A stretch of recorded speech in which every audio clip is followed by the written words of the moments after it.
Bismillahirrahmanirrahim. Assalamualaikum warahmatullahi wabarakatuh.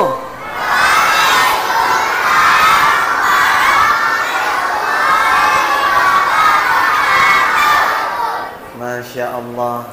Saya doakan yang jawab salam panjang umur. Amin. Dilancarkan rezekinya. Dilancarkan urusannya. Dilunaskan cicilannya. Yang bilang amin mudah-mudahan cepat kilunas. Kalau nak bayar ke.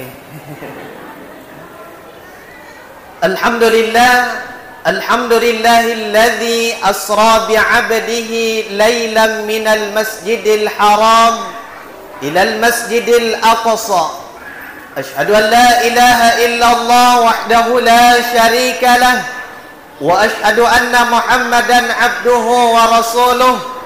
Allahumma salli ala Muhammad wa ala ali Muhammad kama sallaita ala Ibrahim wa ala ali Ibrahim fil alamin innaka Hamidum Majid.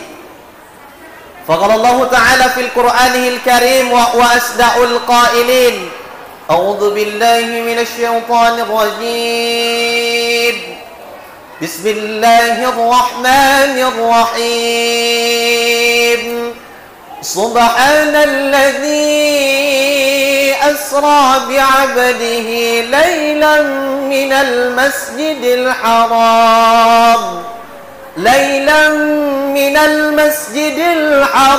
ilal masjidil aqsa alladzi barakna hawlahu linuriyahu min ayatina innahu huwas sami'ul basir.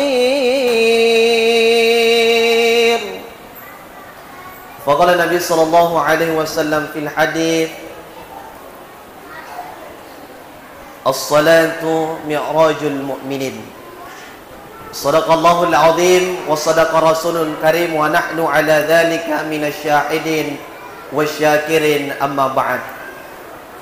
Yang saya hormati segenap pengurus Masjid Al-Insan Zarindah yang sempat hadir pada kesempatan yang hari ini, segenap orang tuaku yang sempat hadir di depan ini, tanpa mengurangi rasa hormat saya kepada beliau. Kita doakan mudah-mudahan kehadiran Bapak Ibu jamaah sekalian, mudah-mudahan Allah berkahi kehidupan kita. Amin ya rabbal alamin. Ibu, iya, simpami dulu HP tadi. Ya. Karena ndak enak itu ceramah tadi kalau iya dengar ceramah sambil main HP, enak atau tidak Ibu?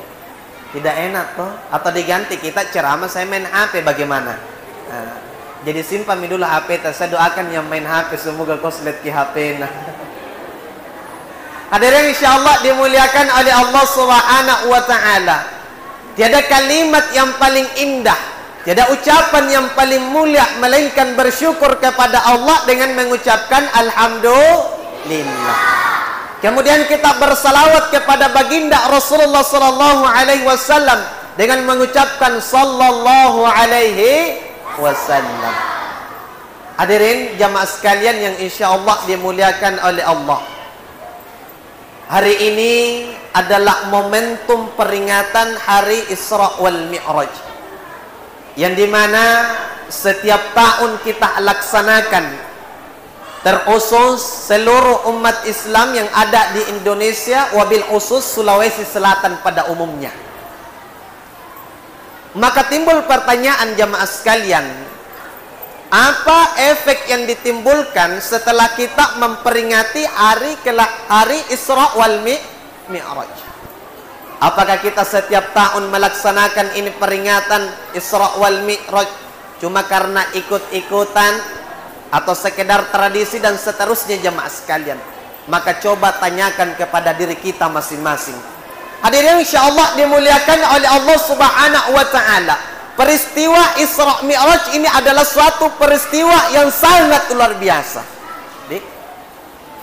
Ustaz, kenapa dikatakan peristiwa Isra Mi'raj ini adalah suatu peristiwa yang sangat luar biasa? Karena memang Ibu, peristiwa Isra Mi'raj ini adalah peristiwa yang terjadi di luar daripada nalar akliyah manusia. Ibu, iya, anak-anak diam dulu, Dik. Ya, yang tidak diam sebentar tidak dapat pergi kue. Nah, duduk anak soleh. Masya Allah, luar biasa anak-anak yang seperti ini, Bu Dik. Jadi kalau ada anak-anak yang sementara ceramah Ustadz baru bicara, itu biasa, Ibu Dik. Yang tidak biasa itu kalau Ustadz sementara ceramah, Ibu juga sibuk dibawa berbicara, Ibu Dik. Nah, makanya ibu-ibu yang suka berbicara berhenti magi dulu, Ibu Dik. Nah, fokus magi dulu, perhatikan, Kak. Nah, apalagi yang ceramah pada sore hari ini masih muda, Ibu tuh. Nah.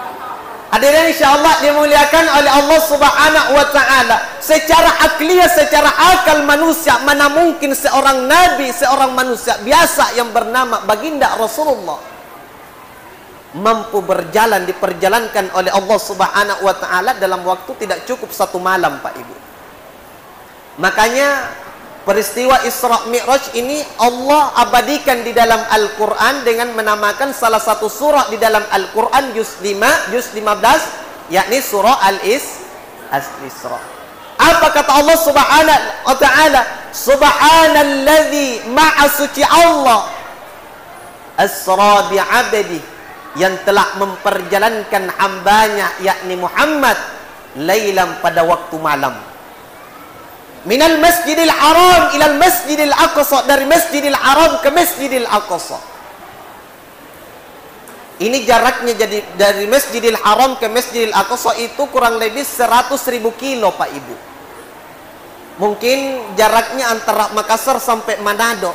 Kalau jalan kaki, Ki Ibu, berapa bulan menempuh perjalanan, Ibu?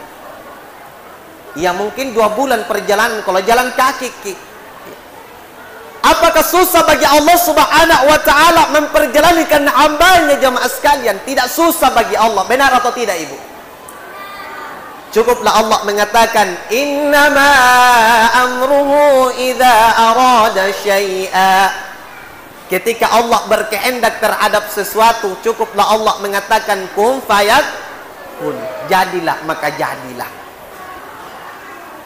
Jadi memang secara logika mana mungkin seorang hamba biasa bernama baginda Rasulullah SAW mampu berjalan dalam waktu malam, Pak Ibu.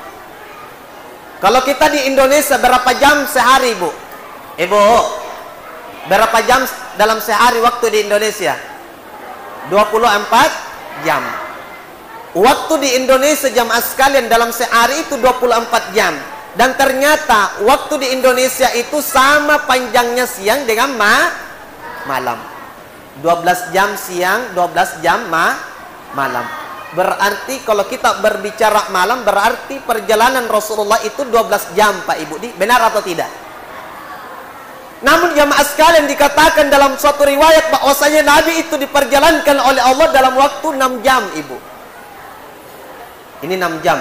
Ada yang mengatakan 4 jam. Bahkan riwayat yang sangat masyhur jamaah sekalian, ada salah seorang istri Nabi SAW, ketika Nabi SAW ini diisrakan oleh Allah Subhanahu wa ta'ala, ketika Nabi kembali ke tempat tidurnya, maka tempat tidurnya Nabi itu masih dalam keadaan hangat, Ibu. Berarti tidak cukup dalam waktu semalam, Pak Ibu, ya. Makanya jemaah sekalian yang insya Allah dimuliakan oleh Allah Subhanahu wa ta'ala, maka singkat cerita jemaah sekalian, maka diperjalankanlah oleh Allah Subhanahu wa ta'ala yakni baginda Nabi sallallahu alaihi wasallam. Ibu, Pak, ngapa nada dongkam sama bapak-bapak? Ini perlu diruskan jamaah sekalian. Jadi beda diperjalankan, beda berjalan. Maka Allah Subhanahu wa ta'ala katakan diperjalankan ma'a suci Allah yang telah memperjalankan hambanya yakni Muhammad sallallahu alaihi wasallam. Jadi ibu naik apa ke sini, Bu? Ada yang naik motor, ada yang berjalan. Ya, sama-sama jadi tinggal di perumahan Zarinda. Apakah sama jarak, apakah sama kecepatannya dengan orang yang berjalan dengan orang yang naik motor? Apa sama atau tidak? Tidak sama, Pak Ibu, ya. Ini kita mengambil contoh. Makanya Nabi SAW diperjalankan oleh Allah, bukan berjalan sendiri, Ibu.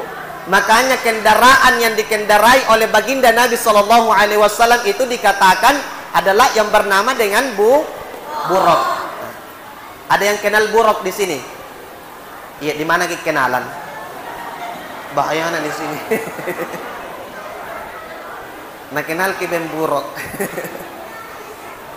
Jadi bukan kenal tapi tahu.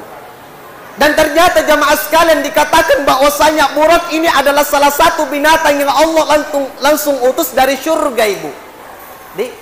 Jadi salah satu-satunya binatang kendaraan Rasulullah yang langsung diutus oleh Allah dari surga, Ibu.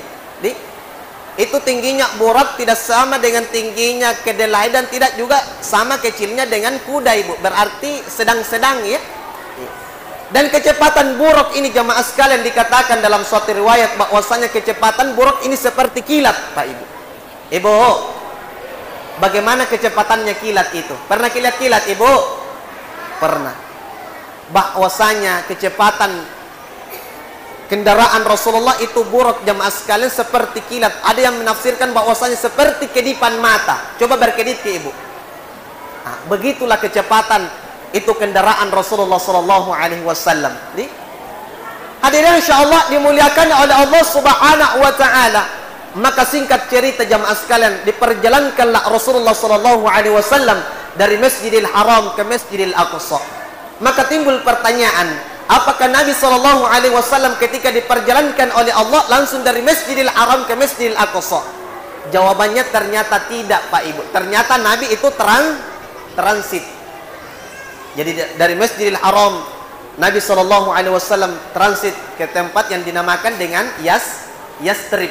Nah, jadi dulu itu namanya Yastrib, sekarang Madinatul Al-Munawwarah. Ibu, anak-anak diam makit dulu. Yang tidak baik duduknya tidak dikasih kue, serius kayak ini. Nah, hadirin insyaallah dimuliakan oleh Allah Subhanahu wa taala. Makanya Nabi SAW ini ditemani oleh malaikat Jibril. Jadi Nabi itu bukan hanya berangkat dengan buruk, tapi malaikat Jibril itu adalah petunjuk jalannya Rasulullah. Saya mau tanya ibu-ibu, siapa yang kendarai ini buruk? Apakah Rasulullah atau malaikat Jibril? Iya, bapak-bapak, siapa yang kendarai ini buruk? Apakah malaikat Jibril atau Nabi? Masa Nabi? Kan malaikat Jibril ini adalah petunjuk jalan. Yang namanya petunjuk jalan pasti di depan. Mana mungkin seorang penunjuk jalan baru di belakangnya dia. Kecuali tidak bisa bawa motor.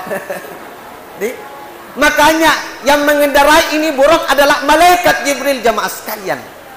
Jadi yang penunjuk jalannya itu Nabi SAW adalah malaikat Jibril. Maka setelah sampai Nabi SAW di Yastrib, maka malaikat Jibril perintahkan kepada Rasulullah, "Ya Muhammad, salat sunnah engkau 2 rakaat." Maka Nabi SAW bertanya, "Ya Jibril, tempat apakah ini?" Maka malaikat Jibril mengatakan bahwasanya nanti ini adalah tempat kamu untuk berhijrah jemaah sekalian. Dari dulu itu namanya Yastrib, sekarang Madinah. Hadirin insyaallah dimuliakan oleh Allah Subhanahu wa taala. Maka singkat cerita diperjalankan lagi Nabi sallallahu alaihi wasallam ditemani oleh malaikat Jibril. Maka sampai di Bukit Tursiyah, Pak Ibu. Itu Bukit Tursiyah adalah tempatnya Nabi Musa alaihissalam menerima kitab Taurat. Itu dinamakan dengan Bukit Tursiyah jamaah sekalian. Ini kehebatannya Nabi Musa alaihissalam jamaah sekalian, luar biasa. Kenapa luar biasa, Ustaz? Karena Nabi Musa alaihissalam ini jamaah sekalian meminta kepada Allah, "Ya Allah, saya ingin melihat wajahmu." Jadi Nabi Musa alaihissalam ini meminta kepada Allah untuk melihat wajah Allah. Namun apa yang terjadi? Allah kabulkan permintaan Nabi Musa alaihissalam. Maka singkat cerita Allah mempertemukan dengan Nabi Musa alaihissalam. Dan pada saat itu Allah perlihatkan wajahnya di hadapan Nabi Musa. Maka seketika itu Nabi Musa alaihissalam langsung pinsang, Ibu. Bayangkan, baru sekejap melihat wajahnya Allah ini Nabi Musa alaihissalam langsung pinsang, Pak Ibu. Dikatakan dalam suatu riwayat bahwasanya Nabi Musa ini pingsan jamaah sekalian dalam waktu 40 hari 40 malam pingsan. Lamana ibu di? Bayangkan. Punah kata kapan pingsan, jangankan 40 hari 40 malam, baru mungkin 1 hari langsung dikubur di. Serius kayak ini. Bayangkan tidak mampu melihat wajahnya Allah Subhanahu wa taala. Olehnya itu jamaah sekalian, Nabi SAW ini adalah manusia yang sangat istimewa, diistimewakan oleh Allah Subhanahu wa taala. Ibu, sampai jam berapa ke ceramah ini? Iya. Karena kenapa Pak Ibu, kalau terlalu lama itu ceramah kadang-kala talu kakdor. Yang pertama kakdor gini ke betisiku, kakak berdiri kata. Iya. Saya punya betis, yang kedua kakdor ke Cikorota. Apalagi ibu-ibu yang dekat tiang ini begini terus ya. Nah. Yang ketiga kakdor ikan Rajawa ya. Apalagi pun panada bonina. Hadirin insyaallah dimuliakan oleh Allah Subhanahu wa taala. Makanya setelah Nabi SAW sampai di Bukit Tursiya, maka Nabi SAW melanjutkan perjalanannya di Masjidil Aqsa di Palestina. Makanya dua tempat ini, Masjidil Haram dan Masjidil Aqsa, adalah tempat yang diberkahi oleh Allah Subhanahu wa taala. Di sini Pak Imam. Iya, Masya Allah. Mami ditutup ini ceramahnya. Tidak ku tahu siapa yang lambat datang atau saya terlalu cepat datang. Ibu, jamaah, alhamdulillah. Hadirin insyaallah dimuliakan oleh Allah Subhanahu wa taala. Maka singkat cerita, sampailah Nabi SAW di Masjidil Aqsa di Palestina. Maka di sanalah Nabi SAW mulai melakukan perjalanan. Jadi ternyata jamaah sekalian, itu perjalanan baginda Nabi SAW itu Isra. Dari Masjidil Haram ke Masjidil Aqsa itu dinamakan dengan Isra. Sedangkan Mi'raj adalah dari Masjidil Aqsa ke Sidratul Muntaha. Nah, itu perlu diluruskan jamaah sekalian di. Ibu. Ya, saya lihat ibu-ibu ini ya semangat jaga ibu. Nah. Hadirin insyaallah dimuliakan oleh Allah Subhanahu wa taala. Maka singkat cerita, di langit yang pertama Nabi SAW seperti yang tadi ditampilkan oleh anak-anak kita, bahwasanya ketika Nabi SAW berangkat dari Masjidil Aqsa ke langit yang pertama bertemu dengan Nabi Adam alaihissalam. Dan ternyata jamaah sekalian, Nabi Adam memang meminta kepada Allah untuk dipertemukan oleh baginda Nabi SAW di langit yang pertama, ibu. Kemudian singkat cerita, Nabi SAW berangkat dari langit yang pertama ke langit yang kedua bertemu dengan Nabi Isa dan Yahya jamaah sekalian. Ada di sini yang kenal Nabi Isa? Siapa? Kukira ada misalnya, tapi ada tadi bilang anak-anak ada Ustaz. Nah. Hadirin insyaallah dimuliakan oleh Allah Subhanahu wa taala. Maka berlanjutlah terus perjalanan Rasulullah ke langit yang ketiga bertemu dengan Nabi Yusuf alaihi salam. Jadi itu gagahnya Nabi Yusuf Pak Ibu, kurang lebih seperti saya. Itu kegagahannya Nabi Yusuf. Untuk laki-laki yang hadir ini 1% Pak Ibu. Itu kegagahannya Nabi Yusuf di. Bahkan kan ceritanya Nabi Yusuf itu suatu ketika Nabi Yusuf ini berjalan jamaah sekalian di. Dan ada seorang perempuan ini sedang memasak di dapur. Apa yang terjadi? Ini perempuan tidak narasa iris tangannya saking gagahnya Nabi Yusuf alaihissalam. Ibu, mau ki gagah suamita seperti Nabi Yusuf? Iya. Makanya kalau mau ki sama suamita dengan Nabi Yusuf, kasih ki nama Nabi Yusuf alaihissalam. Yusuf. Nah. Kalau tidak sama ya kurang lebih ya mungkin beda-beda tipis lah. Hadirin insyaallah dimuliakan oleh Allah Subhanahu wa taala. Kemudian Nabi SAW melanjutkan perjalanannya dari langit yang ketiga sampai langit yang keempat bertemu dengan Nabi Idris alaihissalam. Itu Nabi Idris jamaah sekalian adalah seorang penulis. Itu kehebatannya Nabi Idris alaihissalam. Kalau ada orang yang suka menulis misalnya cerita dan seterusnya, berarti sama kehebatannya Nabi Idris alaihissalam. Kemudian naik ke langit yang kelima jamaah sekalian bertemu dengan Nabi Harun alaihissalam. Itu Nabi Harun Pak Ibu adalah juru bicaranya Nabi Musa alaihissalam.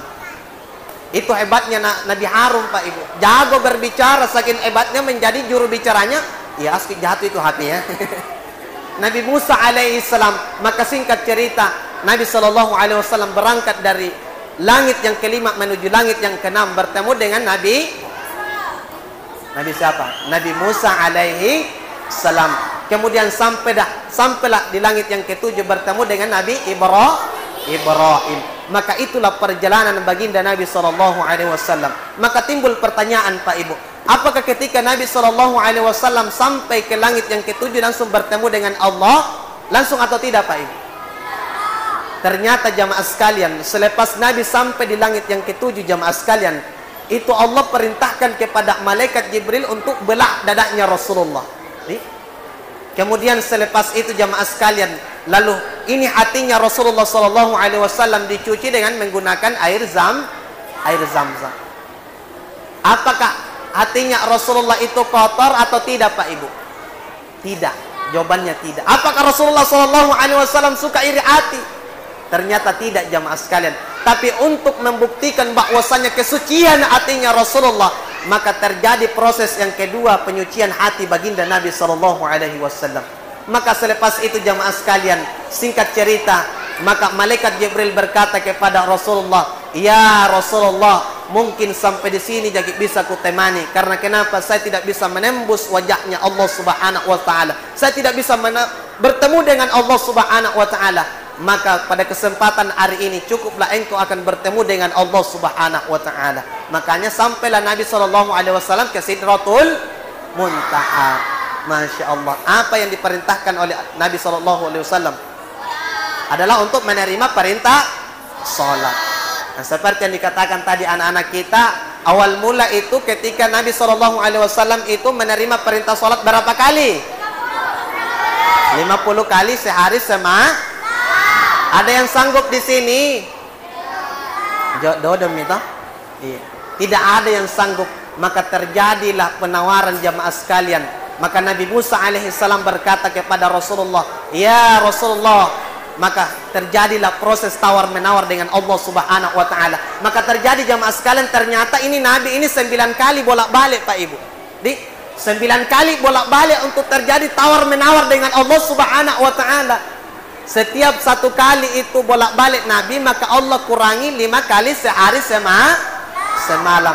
Maka singkat cerita jamaah sekalian, maka sampailah dengan 5 kali sehari semalam. Karena kenapa Pak Ibu? Karena Rasulullah takut jikalau Allah mengabulkan permintaannya ini jamaah sekalian, maka tidak ada manusia mumpung yang sanggup menerima perintah sholat ini 50 kali sehari semalam Pak Ibu. Jangankan 50 kali sehari semalam, 5 kali saja nasana kututa Ibu di. Ibu. Jangankan 50 kali sehari semalam, 5 kali saja sehari nasana batalana. Sebagian ibu-ibu kalau sibuk miona tunda-tunda mi waktu sholat zuhur mau pi asar mau pi maghrib mau pi isya mau pi subuh jam 7 pi baru sholat subuh Ibu. Maka Nabi SAW khawatir Pak Ibu. Makanya terjadi tawar menawar. Maka inilah peristiwa Isra wal Mi'raj jamaah sekalian. Mudah-mudahan dengan kesempatan ini jamaah sekalian, kita bisa mengambil pelajaran, kita mengambil ibrah bahwasanya inilah perjuangan baginda Nabi SAW untuk menerima perintah sholat. Ibu, jadi pergi maki sholat di masjid di setuju? Kan sebagian ibu-ibu itu mengatakan bahwasanya sholatnya perempuan itu yang paling afdal di rumah. Itu dulu memang ada hadisnya Pak Ibu, sholatnya perempuan itu paling afdal di rumah. Itu dulu karena kenapa? Kalau perempuan pergi sholat di masjid maka biasa diculiki. Iya, mohon maaf diperkosa. Tapi yang menjadi pertanyaan sekarang, kalau umur tak 50 tahun ke atas, baru pergi ke sholat berjamaah di masjid, apakah masih ada yang mau culik atau tidak Ibu? Ada atau tidak Ibu? Punah bau minyak gosok magi, tidak ada itu mau culik Ibu. Pergi maki iya banyak mi lampu, dulu tidak ada lampu, sekarang banyak mi lampu Ibu. Pergi maki sholat di masjid. Karena kenapa? Kalau ibu sholat di rumah itu besar pengaruhnya, benar atau tidak Ibu? Besar godaannya ibu. Kalau ibu sementara nonton, masuk waktu maghrib, sholat depan TV, kadang kala tidak diingat nih berapa rakaat nih ibu. Nih, biasa dibilang 3 rakaat nih. Oh baru di 2 kapan? Ternyata tambah 1, ternyata jadi 4 Pak Ibu. Makanya itulah biasa kalau ibu-ibu sholat di jadi sholat di masjid Pak Ibu. Apalagi kalau imamnya bagus nih, seperti yang mengaji tadi. Yang mana imamnya? Kita imamnya nih. Masya Allah. Pergi maki sholat di masjid ibu. Karena kenapa? Kalau ibu di masjid sholat maka tinggi pahalanya. Kalau ibu sholat sendirian berapa pahalanya ibu? 1 jadi. Tapi kalau kita sholat berjamaah berapa? 27 kali. Dan ternyata itu 1 derajat ke derajat yang lain jamaah sekalian, itu perantara antara langit dan bumi, itu jaraknya Pak Ibu. Jadi pergi maki sholat berjamaah di masjid. Setuju ibu? Setuju? Iya, pergi magi Pak Ibu. Apalagi kalau masjid yang seperti ini, enak Pak Ibu, ada kipasnya, ditambah imam yang bagus, ditambah karpet yang empuk, enak atau tidak Pak Ibu? Enak. Makanya ibu-ibu jangan seke untuk bersedekah ibu. Nih, sebagian itu ibu-ibu kalau mau pergi sholat Jumat suamina, kadang-kala tidak nak kasih uang celengan ibu. Baru itu juga bapak-bapak sengaja mantongin nak lupai Pak. Kalau lewat itu hari Jumat itu saya lihat itu celengan, mulai digeser dari ujung sana, mulai itu bapak-bapak sebagian berzikir, subhanallah, subhanallah, subhanallah. Semakin mau lewat celengan, subhanallah, subhanallah, subhanallah. Akhirnya lewat ke celengan, apa Nabi bilang? Alhamdulillah, alhamdulillah. Jadi itu celengan bukan ditemani senyum. Kan sebagian orang Nabi bilang, Ustaz kan senyum adalah sedekah, cocok nih senyum adalah sedekah. Tapi itu celengan bukan ditemani untuk senyum ibu, tapi diisi. Karena enak itu kalau banyak kasnya itu masjid Pak Ibu, bisa digunakan beli AC, beli kipas, beli sound system yang bagus kontra imam. Karena beda itu Pak Ibu iramanya, beda itu lagunya imam yang dibayar dengan imam yang tidak dibayar. Benar atau tidak? Beda Ibu. Toje nggak? Iya anak-anak diam dulu anak soleh. Jadi beda itu Ibu iramanya, beda itu lagunya imam yang dibayar dengan imam yang tidak dibayar, beda lagunya. Mulai dari takbir bisa itu dibedakan. Kalau imam yang tidak dibayar dodong, Allahu Akbar, dodong. Itu imam yang tidak dibayar. Dibayar jika di sini imam nggak? Dibayar gitu? Iya. Kalau imam yang dibayar mulai takbir, Allahu Akbar. Apalagi kalau anak muda imamnya, boy itu gadis-gadis kesemangat kita pergi sholat berjamaah. Benar atau tidak ibu? Makanya kalau azan subuh itu usahakan anak muda ibu. Jangan kasihan orang tua umurnya mungkin 70 tahun nih. Itu orang tua mami tenang beribadah, kasihan. Bayangkan kalau orang tidak ada giginya disuruh azan subuh. Kalau gigi di bawah ompong ibu masih ada harapan. Tapi kalau gigi yang di atas sudah ompong, maka huruf shot itu bukan lagi shot tapi co. Bayangkan. Coba perhatikan. Bayangkan kalau azan subuh, jangankan 3 kali nafas kasihan. As-salatu khairum minan naum. Nabi bilang itu ibu-ibu kau pokok nak bama kau sagena singar nak kena tindra. Makanya kalau anak muda yang azan, hayya 'alas shalah. Nabi bilang itu gadis-gadis kayak pergi ke sholat subuh deh, bagusnya suara anak deh. Makanya Pak Ibu kalau banyak itu kasnya masjid bisa digunakan sama pengurus masjid Pak Ibu.